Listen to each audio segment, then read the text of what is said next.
Must the prince choose a wife from the maidens? Do you want me to push you?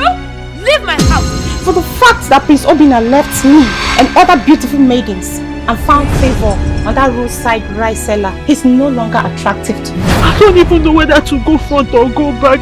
Baby, go help me.